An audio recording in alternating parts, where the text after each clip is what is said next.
Yes, finally I'm back. Feel like it's been ages since I've been on this thing, bro. You get me? The Chinksey Sports presents the Arsenal podcast. We are back in the house, ready to roll. This time, feeling a lot more better than I did last time, where I literally came on hot off the back of that United debacle. You get me? Looking back though, the way I sum up that game is the fact that they took their chances and we didn't. They were better in both boxes. We were a bit, you know what I mean? But as obviously time's gone on, we've seen their results compared to ours. So less said about that, the better. But in saying that, I want to talk about just how proud I am of the players for bouncing back like that. To put that Man United result behind us after walloping Barcelona 5-3, a lot of people probably thought we was going to lose that game. I was confident. I did mention in the last couple of podcasts that I believed we was going to win that, or we could win it. And the fact that we did win it was no surprise whatsoever because I know what we're capable of doing. And also, we've got Man City at the end of the week. I'll talk about that later on in the podcast. But yeah, so like I said, I just wanna go on record for saying how happy I am, impressed I am by that performance, the way we bounced back against such a top side, the team that won the Spanish La Liga title last season. So yeah, that Man United result and performance is definitely out of our system, and we're ready and raring to go. Tomorrow, the Emirates Cup. We're back in London. It's going to be a full house. I'm obviously disappointed that I couldn't go because I dithered on buying a ticket. I had the opportunity to buy the ticket before we bought Declan Rice, Timber, and Havertz, and I dithered. I thought, let me wait, and then by the time I was ready, sold out. So, unfortunately, I'm gonna miss that game. I'm really gutted about it. Probably won't even get to go there. I'm not even sure if I'll stream it. I'll see. I'll see if I'll watch the game, but it's an interesting one though. We're playing Monaco tomorrow at the Emirates. First game at the Emirates for 3 months. Yeah, it's been 3 months still. It's crazy how it's literally been 3 months because we're in August now, and we last played in May. So we beat this team. Who did we last play? And who did we last play? I think it's a team from the Midlands. Who did we play? Don't know. I just remember it being 5-0. Who did Arsenal last play at home in the Emirates? Wait. I'm not cheating. Um, wait. What? Starts with a W. It can't be Wolves. Surely not. Nah, I don't think it's Wolves. Anyway, forget that. But yeah, it's an excellent way to bounce back from such a disappointing result and performance against Manchester United. Fantastic. We got a win against Barcelona, so now forget that. We move on onwards and upwards. The last game of pre-season, and then obviously it's back to business. We play our main rivals, I'd say, for the title this season in Man City on Sunday. So anyway, before I get into that, I just want to really talk about that Barcelona performance, which was exceptional. I feel like it could have been more. We won 5-3. Could have easily got about 8, 9 goals in that game. We missed the penalty. We literally blitzed them. We let's be real, man. We slapped them up. But that's not to say Barcelona are a great side and they're early in their preseason. Obviously, 2 or 3 days later they went and gave Real Madrid a real see into themselves. So obviously you could look at it as that they're early in their preseason, and obviously we're well in the, what I mean, we're in the mix. We're like on top form basically. So like we're fit, we're match fit. We've played about 4 games. We played Nuremberg, and then the MLS All Stars, Watford. We've had a mixed preseason, but all in all, I'm happy with how it's gone. Some certain players have really played well, and really stake their claim to start the game next week against Nottingham Forest, I think. People like Leandro Trossard and Timber have been exceptional this preseason. So it'll be interesting to see actually what starting lineups we do go with in the next, well, this week and next week. So obviously the next three games. So the starting lineup we play tomorrow, I'm not really sure if that would be the team we play against Man City, because I think we don't want to show our hand too much. You know what I mean, want to keep some cards close to our chest and that kind of thing. You get me? So just taking a sip of drink. But yeah, I feel like we're gonna do a mix and match kind of thing tomorrow. But I think the team we put out on Sunday is a team that we're kind of thinking, all right, yeah, this is a strong team. We're trying to win the game, win our first silverware of the season.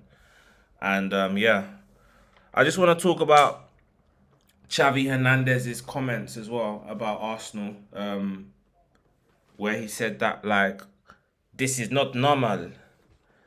You're playing like a Champions League identity. You know them ones, bruv. Like, this is what you want to hear.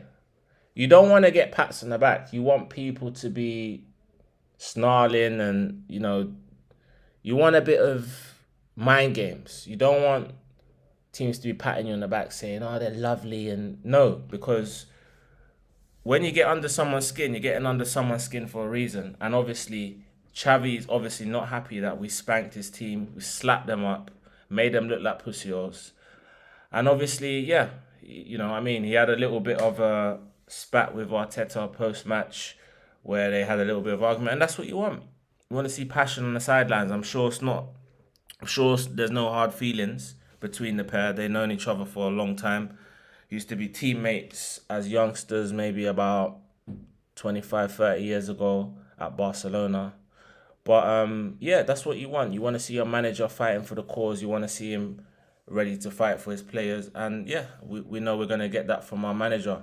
But yeah, so I'm going to look at Xavi's comments in that light. So the fact that he's kind of, don't know, how can I put it? He's threatened by us, I'd say. Because yeah, we're here to stay. And I hope that, like I said, I have said this in many podcasts, there isn't a side out there that I don't think Arsenal can turn over. I mean, in Europe, on our day, I believe we can turn over any side in Europe, and I hope that we can prove that to be the case over the course of this season. So, like I said, in the Champions League, any team we get, any group we're in, I feel like we're going to emerge from that group. Whether it's top or second, we're going to qualify from any group. And if we play like what we did against Barcelona, then nothing really should stop us from doing so. So, anyway, I just want to play Arteta's interview because it got a bit techie out there. You get me? Like, passions, you know what I mean? Tension arising. But yeah, the main thing is we won the game and you worry about everything else after, which is, like I said, the last podcast. Just win the game and worry about everything else after, all this press conference bollocks and shenanigans. All right, Arteta's interview. Sorry. You said yesterday that you could be very physical when you needed to be. You needed to be quite physical in that first half. It was very competitive first 45 really minutes. Competitive, yeah. For a friendly match, he got after the first tackle, after the first goal. Obviously, playing in front of 70,000 fans, it helps and create that atmosphere. And yeah, they are elite players. They all want to win, and at the end, he got at times a bit too much. I think to be to be fair. But I think the show that we put in, I think for all the people that come towards the game, it was really good.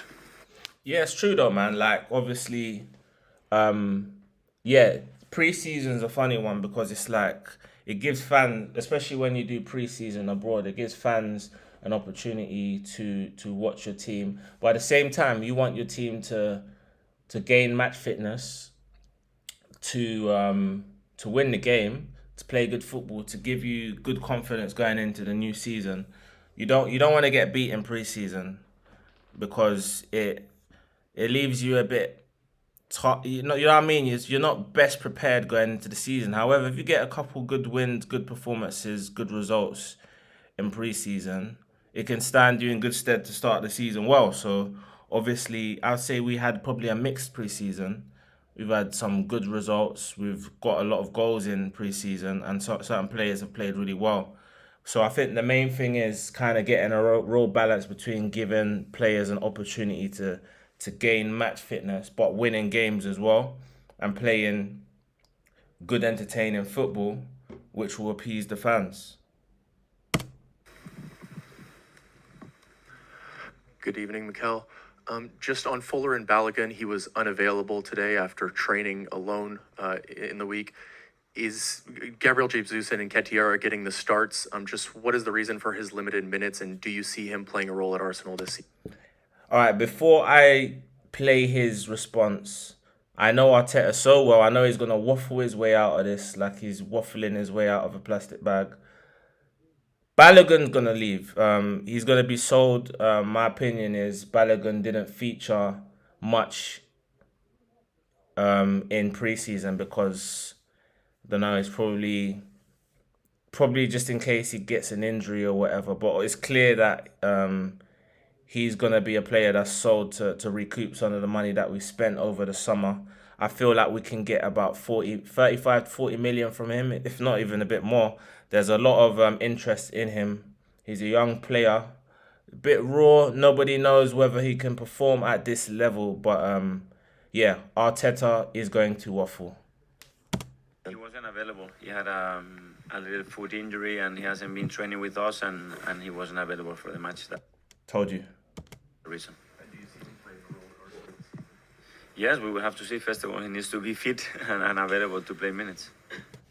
I wonder what Balogun would say if you asked him if he was injured. But then again, I guess it'll be a breach of contract if he went against what the manager said. But yeah, he's clearly waffling, saying he's got a foot injury. Nobody would be able to prove it otherwise. But I guess we've got to go with his word. But I know that he's chatting shit, basically. But yeah. Hi, Michel. You're building a strong squad. I'm really impressed with the substitutes as well. Now the tour has finished, will you assess the squad, maybe one or two out, and then a potential incomings later in the window? Well, we had 30 players here, you know. 30 players, bruv. Blood, what is going on? 30 players in the squad. That's a... And you know the mad thing is, half of them are garbage. Literally, I don't count a lot of the players that are in the squad. I count it as maybe 19 because 10 of them are shit. 30 players in the squad, and I bet it's man that should have been gone like 3-4 years ago. Get these guys out. Pay off their contract if necessary. I could literally reel off about 10 players that shouldn't be here. I'll do it now. Sambi Lokonga, Rob Holding, you could argue Nketiah, Runarsson, Carl Hein. Blood, listen, man. El Neni, you could say. Who else? There's bare of them. Literally, there's bare of them. Honestly, and it's like some of them you would forget that are still at the club. It's crazy right now. I'm telling you, bro. Literally, 30 players. Is Bellerin still there? There was like a couple guys. Yeah, Cedric. Man like that you think are not at the club and they're still there, blood. You get me? Allow it. Start getting these men out, bruv. And obviously, the market is still open and things can happen. But we are prepared. We are really happy with the squad that we have at the moment. We have obviously improvements to make in terms of what we want to do in games. And now we still have to do that. But overall, really, really pleased with the team. Michel, we've seen tonight Trossard, Saka, Havertz all got goals. You can see the goals being shared across the squad like last season. When you look at City, they've got Haaland who can get 40, 50 a season. Jesus might have not scored tonight, but do you still think that sharing the goals can be enough to outscore City over the course of the season? I don't know. We have to score as many goals as possible. If we have somebody score 25, 30, 40 goals, great. Gavi to didn't score, but it's the best Gavi that I've seen for months. Again, transmitting that energy. I'm not sure about that. I feel like to challenge City, the key is to take points from them. That I mean, however many goals we score, I don't really think that's gonna really affect us too much because we always score goals. I think this season we're gonna score probably more than last season because I just feel we've got goals from everywhere. We've got a few more players that can score, but I think the key to what basically the journalist is saying, if you score more goals, are you more likely to beat City to the title? No. What we need to do to beat City to the title is do what we did last season, but just don't lose 3 times to them out of 3 games. So essentially, we need to become better. So we need to strengthen our weaknesses, which we have done. I feel like we need maybe 1 or 2 more players in, but we need about 7 out, mate. You know what I mean? We need 7 players out. Oh yeah, Balogun's probably one of the players that I mentioned of the 10 players that I think should go. But I really need to look at the squad. But yeah, I rolled off about 7, 8 players real quick there. But yeah. I believe he was creating a lot of chaos, a lot of good moments. He was making everybody better, and I'm really pleased with that and the contribution, especially with Kai because he has that quality. That's why he's playing that position with Leo. We have a lot of option up front, and they're gonna have to compete between them to give me a hard time. Okay, he's talking about Gabriel Jesus buzzing around and causing chaos. Yeah, I mean that's the dilemma with him. A lot of Arsenal fans are saying they want a proper centre forward in there now, because Jesus loves coming deep and buzzing around and nice fancy flicks. He might come up with a goal or 2 here and there, but then again, on the other hand, it's like everyone's shouting out for a striker. But what strikers are out there that are of top quality that can come into this Arsenal side and make us better? I've heard people mention Lukaku, and then there's obviously Osimhen, there's Vlahovic. I've heard a few people say Mitrovic. Harry Kane's not realistic. That's not going to happen. It looks like he's going to Bayern Munich, in fact. But all in all, there's a dearth of top quality strikers out there. So I think it's a case of you just need your existing players to chip in with more goals. You're probably gonna play false number 9s, people like Jesus, Trossard, Havertz. We've got them already here. Even Smith Rowe is probably a false number 9. So I feel like we can get a hybrid forward, so someone that can cover for Saka and probably play as a number 9 as well, or midfield. I'd say 1 or 2 bodies would be fine. So I'll mention. Yeah, I've already got a little section of who I want to buy, so I'll talk about that after this interview. But it's interesting that the manager's talking about Jesus causing chaos when he's supposed to be a killer in the box. He's supposed to be the guy that's finishing the food, innit? But yeah, great player, nevertheless. Hi, Michel. Declan wasn't in the squad today. Is he okay? And also, we've not seen any of Alex across the tour. Are you hopeful of having him back before the start of the season with his calf Yeah, injury? Dec had a quite strong kick in training, and I wouldn't want to take the risk. He wasn't really comfortable to train yesterday and today, and we decided not to play him with Alex. He had a little muscular issue. Again, unfortunately, he's getting back. I think he will be back soon. But it's a shame that he hasn't been with us the whole tour. Michel, Leandro had a really good game. That second half kind of jolted you guys. What did you think about his performance today? Sorry about? Leandro. Leo.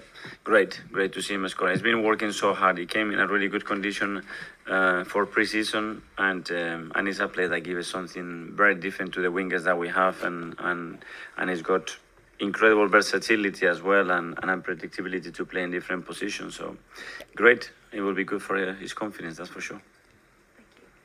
Yeah, so boy. Yeah, bro, it's mad. Yeah, no, listen, bro. No, Trossard played really well, man. He did excellently over this preseason. He's probably played himself into the starting lineup. I can't even lie. He's been that good. I don't like him on the wing. I like him in central position, so probably attacking mid. So he can play in three positions. He could play on the left as a number 8 attacking mid or as a false number 9. So, I mean, ideally, I'd probably have him as a number 8 on the other side of Odegaard, depending on who we play. So we're playing Nottingham Forest. I'll probably put him in there if he carries on like this because he's been going mad, fam. Like, he's been excellent over these last few weeks. He didn't really end the season really well, especially that Brighton game. But no, he's really played himself into the team, and he's probably gone under the radar because of all our signings like Declan Rice and people like that have come in, and Havertz that have come in and really stole his thunder, if you like. But no, yeah, he's been excellent. And on that subject of people that's done well in pre-season, Bukayo Saka's obviously, as ever, has been excellent. The same with Kai Havertz. Looks like he's shutting up the Boo Boys. Couple goals over the pre-season period. You know, he obviously had a shocker in what's that pre-match games thing, that skills challenge, but that's garbage, man. That don't really mean nothing. My thing is what you do on the pitch, your productivity, your goals and assists. That's all I care about. Put the ball in the back of the net, get assists. That's what you've been brought into. That's what you've been brought in to do. So to do it, and he has started really well for me. Also, on the other hand, I would say the people that maybe pre-season didn't go the best for. I'd say Aaron Ramsdale hasn't been the greatest. Probably a bit complacent in goal. You know, he's made a few mistakes. Even in the end of last season, wasn't the greatest. Against Man United, gave away a couple goals there.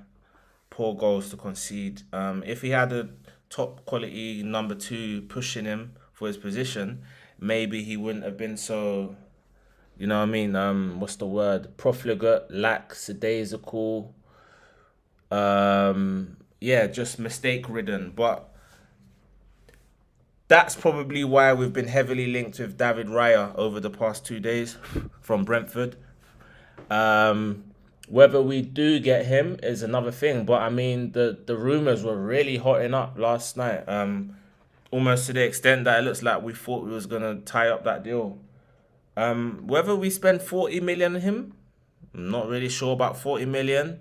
I think the way also Thomas Frank, the Brentford manager, was talking was as if that, like, yeah, the man wants to go and Brentford are willing to take the money, but I don't think they're gonna get 40 million. I think it's going to be something lying between 25 and 30 million, somewhere there. I think I've heard Bayern Munich are heavily linked with him because they're after a new keeper as well. But if David Raya was to come into the club, that will be fierce competition for Aaron Ramsdale. And I feel like that's something he needs. He needs someone to be challenging and pushing him so he can keep his form at a certain standard which befits a club of our size. We can't be having some meaty keeper like giving away cheap goals like he did against Southampton. But that's not to say I don't rate him because I think he's a fabulous keeper. But having David Raya come in, that would be a thing where like you fuck up, you're out kind of thing. You get me? So, but I think Ramsdale would still remain number 1, especially at the start anyway. But I think he fucks up, then Raya comes in. Or it might be a thing where Raya plays Champions League games or it's like alternating. So, and obviously that probably brings an end to Matt Turner's Arsenal career. Probably, I've heard he's linked with Nottingham Forest. Just need a drink there. Yeah! So, where was I, bruv? Yeah. So, I just want to mention that team. That team nicknamed the Red Devils. I just wanna talk about the Red Devils. Where do I start? Manchester United. Well, how can I word this? They were giving it a lot of chest when they had their fortunate victory against us. You know, we gave them the 2 goals effectively. Okay, cool. So, yeah, you won that game because we threw the game, but you won it. So I just want to ask, what happened since you won your cup final against Arsenal? What's happened since, eh? You've had 3 games since, and what's happened since then? Because last time I checked, you lost to Real Madrid. And then you go and lose to Wrexham. You go and lose to Wrexham, I repeat. You go and lose to Wrexham. And then you go and lose to Dortmund. I mean, come on, man. If you're going to beat Arsenal, you don't follow it up with them 3 results. I mean, okay, cool. You can, anyone can lose to Real Madrid. That's understandable. But what about the other 2? Anyway, man, enough of them. Right. Wrexham. Oh, my days. I hope Wolves beat you next Monday. Anyway, yeah, so the Monaco game tomorrow. I'm not really too fussed about that because my main focus is that Manchester City game at the weekend, which is our first chance of silverware for the season. I count it as silverware. It's a game that I feel like we need to win to prove to ourselves, to give ourselves the confidence that we can beat Man City, who have been beating us for quite a lot while now, and that's got to stop. As I keep saying, probably every podcast, that we need to stop losing to Man City now. We need to show that we can beat them and things like that. So yeah, that Monaco game though, I still want to win because I want to win every game we go into. I expect us to win. I expect us to put out a good performance. However, if we don't feature the players that will play on Sunday, I will understand, because it goes. So if we don't go out with a strong team tomorrow, if we go out with like a mix and match team, I will understand, because it now makes me think that we're taking Sunday very seriously, because it's an opportunity to like kind of get one over them. They did lose to Atletico Madrid yesterday, 2-1. So it shows they're beatable. They've only played 2 preseason games this season. They beat Bayern Munich but lost to Atletico Madrid. They've only played 2. We've played about 5. So, you know what I mean? So we should be sharper than them. I don't expect City to play all their stars. They don't usually, because they're usually always in the Community Shield, because they always win the league or the FA Cup. So they're usually featuring in it. They lost to Liverpool last season. The previous season, I think they lost to Leicester, if I'm not wrong. So they don't generally win it or do well in it. And we've previously beaten them in the Community Shield. I think it's about 6 years ago or something. We beat them. So I expect us to, I'm not going to say I expect us to win. I expect us to put out a performance, and hopefully that performance leads to a win. I'm very hopeful that we will win. And if we did win, it wouldn't surprise me, because like I said, I feel like all we need to do is play well, and then that should result in a victory against most sides. So let's just focus on playing well first, and then let's see where the result takes us. It'll be a good insight into like what the manager deems his best team is going into next season. Whether he goes with, I feel like there's a few selection issues in that game. Like for instance, whether he starts with a Havertz in midfield, or if he goes with like a Rice, Partey, Odegaard, or if he goes Partey, Havertz, Odegaard, or he goes Rice, Havertz, Partey, whatever. I've just lost my trail of thought, but yeah. So we've got options, and last season we didn't really have that luxury, but now we've got questions like, should Timber play at right back? Should Ben White play at right back? Who's playing left back? You know, whether it's Timber's now put his hat in a ring for left back slot. So if he played as a left back on Sunday, it wouldn't surprise me, because he did that against Barca. So it could be a Timber at left back, could be Tomiyasu, could be a Zinchenko, could be a Tierney. So, do you know what I mean? So it's a good thing to have options, but it's not just random options, it's quality options, strength and depth, which is what we've needed for a long time. So now that we've got that, I'm more than optimistic in this season. And like I said, my minimum expectation this season is a top 2 finish, and in that challenging for the title, challenging to win the league, just as we did last season, but hopefully go one step further and win it. The Champions League quarterfinals minimum, to win a trophy as well. Because a club like Arsenal should be winning something every single season. We can't be going a season without a trophy, because we are Arsenal and we are the biggest club.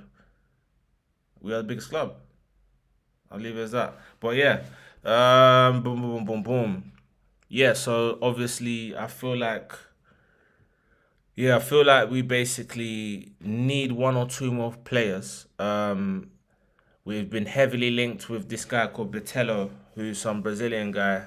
Don't know too much about him, but he's a centre midfielder, and I do feel like we do need someone in there. We need another body in midfield, and I think we'll be fine there. And I feel like I've been mentioning already, we need another forward. So personally, I like Michael Olise at Crystal Palace. It might be a bit too early for him to leave, but however, I think he's a player that could take the leap and join a club like us. But it's a question, will he be willing to play second fiddle to Saka, or is he one of them characters that would feel he can actually start and, oust someone from the team, whether it's Saka or someone else, or we can kind of find a way to get both of them in. But I think that he's got the quality to play for us. Might be a bit too early, but I would be really, really happy if we did get him, because I think he's a top player. We're linked with Mohamed Kudus as well from Ajax. We've already forged a good relationship with Ajax, and so obviously it shouldn't be too hard to kind of negotiate with them. The only question is how much they would command for him, because he did well at the World Cup and he's done well for them for a good few years now. He's a bit versatile. He can play kind of all along the midfield, really. And he's a young player, so ticks all the boxes for a typical Arteta signing, a typical Arsenal signing. So, if we can get someone like an Olise or Kudus and then a centre midfielder, it looks like we're going to get that Botelho player. We'll be looking good. I think, we just need about 1 or 2 players, and I think we're fine. I think we're covered in defence. If we got the new goalkeeper, that strengthens our depth as a goalkeeper, because now we've got literally 2 number 1s if we can get in David Raya. If we got David Raya and a couple other players, I think we're fine in defence for now, if everyone stays fit and we keep all our top players. And then in midfield, I think if we can get a central player and then a forward, I think we're fine. So 2 or 3 signings and we'll be fine. But then I think just our main issue is we're trying to get rid of certain players. Let me actually go on the squad list, because bruv, I know for a fact, how have we got 30 players though?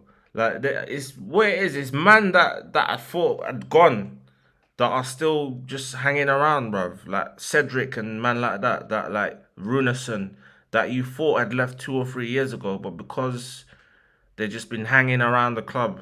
Like Pepe, this is what I'm saying. Bruv, this is what I'm saying. Like, players that you thought weren't there are there. So people like Okonkwo maybe needs a loan. Marquinhos needs a loan. Carl Hein needs to go. Trusty probably needs to go. Runason needs to go. Cedric needs to go. Sambi Lokonga, unfortunately, I'm sorry, needs to go. Tavares needs to go. Rob Holding needs to go. El Neni, there for vibes, I hear that. Probably needs to go. Maybe he will go next season. Nicolas Pepe, bloody hell, he's got to go. Fucking hell, probably ain't even got a squad number. But you know what I'm saying? Balogun will go. He'll be sold. I feel like he's gonna recoup a lot of money, especially for the outlay that we have spent this summer. But do you know what I'm saying? Like, there's a lot of 30 man, bruv. Is it that much? That's a bloated squad, man. That is a bloat. So literally, we got 2 shit keepers already. 2 shitty keepers. Okonkwo is a young keeper, given the benefit of the doubt alone, but he's never really gonna make it, is he? And then, so yeah. No, I'm gonna go with the 10 at least. I reckon I can definitely reel off 10. So Runnison, Hein, that's 2. Boom, boom, boom, boom, boom. Rob Holding is 3. Cedric is 4. Tavares is 5. Fucking hell, 3 defenders. Austin Trusty, I'm gonna add him to it. 6. Dun dun dun dun dun. Midfield. I already got 6 and barely into the midfield. Fabio Vieira probably needs a loan. He's lucky to still be here. Sambi Lukonga, 7. El Neni. I'm going to put El Neni in there. 8. And then obviously you have Pepe, Balogun, Marquinhos, and I could even say Nketiah. So there's 11, 12 players there that shouldn't be at the squad. So, and obviously if you minus that from 30, that's 18 or 19. Like I said, that should be at the club. Anyway, I'll leave it as that. Hopefully we can win some silverware on Sunday. Going into that opening day of the season against Nottingham Forest. Hopefully we can get off to a flyer.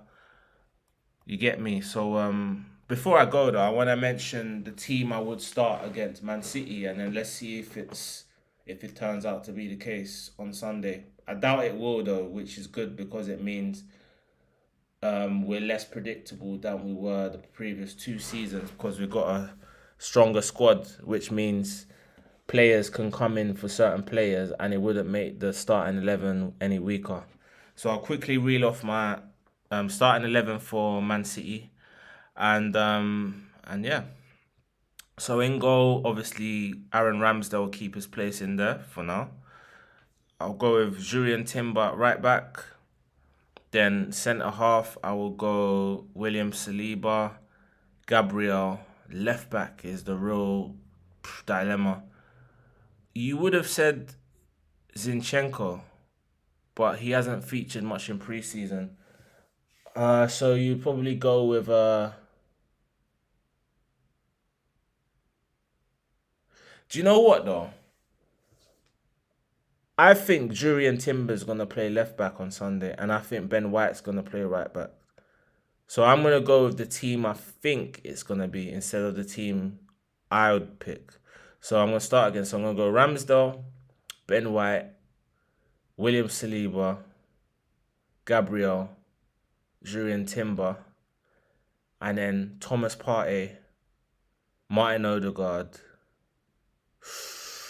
Who's going to play left midfield? It's going to be either Declan Rice or Havertz. I don't know if Declan Rice is fit enough or whatever. You know, I'm just going to say Declan Rice. And then obviously it's going to be Saka, Jesus.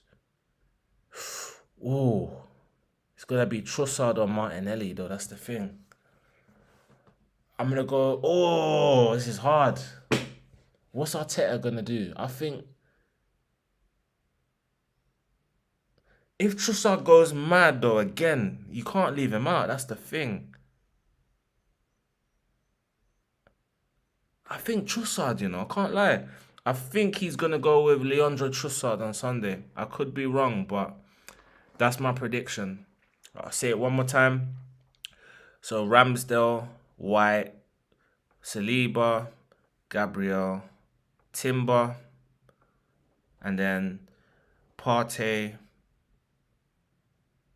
Odegaard, Rice, Saka, Jesus, and Leandro Trossard.